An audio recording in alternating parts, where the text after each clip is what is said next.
Assalamualaikum warahmatullahi wabarakatuh. Selamat siang teman-teman semuanya. Kembali lagi di channel Story Bang Teguh. Kali ini Bang Teguh berada di Rumah Gadang Sinikayo di Kota Padang, Provinsi Sumatera Barat. Nah, kita akan review ya Rumah Gadang Sinikayo. Jangan lupa ya dukungannya dengan like, komen, serta subscribe. Rumah Gadang Sinikayo merupakan bangunan tradisional pada masa lalu. Rumah gadang ini bertipe rumah kajang padati yang memang khas untuk wilayah pesisir, khususnya Kota Padang. Rumah adat di pesisir memiliki bentuk dan konstruksi yang lebih sederhana daripada rumah adat di wilayah pedalaman atau darek di Minangkabau. Pada bagian depan dilengkapi dengan tangga dengan panjang 2,7 meter, berbahan kayu dengan 8 anak tangga.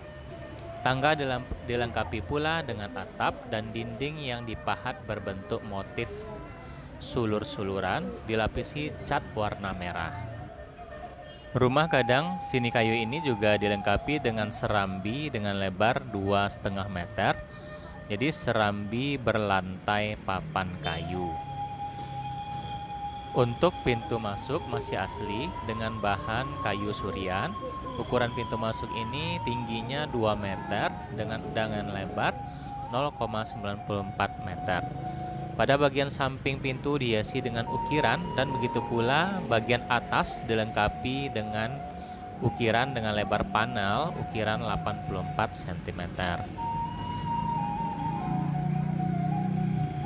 Rumah gadang Sinikayo ini dilengkapi dengan 6 jendela dengan tinggi 1,25 meter dan lebar 0,8 meter. Pada bagian atas jendela dihiasi dengan ukiran berbentuk suluran yang dilapisi cat warna kuning.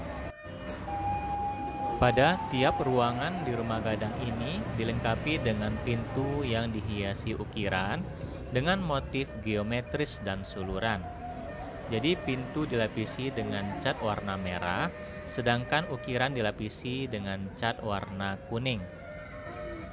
Rumah gadang ini sekarang digunakan untuk anak-anak mengaji ya.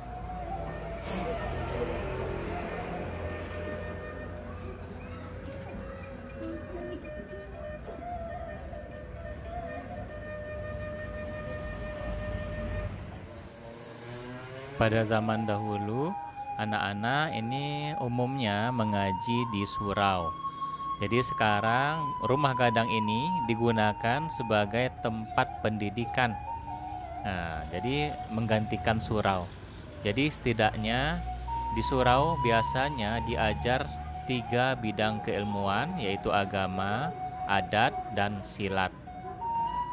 Pendidikan agama yang diajarkan di surau mulai pokok-pokok akidah atau tauhid, dan pendidikan Al-Quran yang terdiri dari pengenalan huruf hijaiyah, tajwid, tafsir Al-Quran, serta membaca Al-Quran. Selain pembelajaran agama di surau, juga belajar adat istiadat yang berisi tentang akhlak bertutur atau berbicara, bertingkah laku, dan bersopan santun dalam masyarakat. Ini adalah bagian dalam rumah gadang Sinikayo. Ini lampunya juga masih lampu lama ya teman-teman. Dan dinding kayunya ini kayu surian. Bagus sekali ya. Rumah gadang ini berbentuk rumah panggung atau rumah berkolong, bertipe rumah kajang padati. Oke, sekian dulu video kita kali ini. Semoga menjadi inspirasi wisata ke Rumah Gadang Kajang Padati Sinikayo. Jangan lupa dukungannya dengan like, komen, serta subscribe.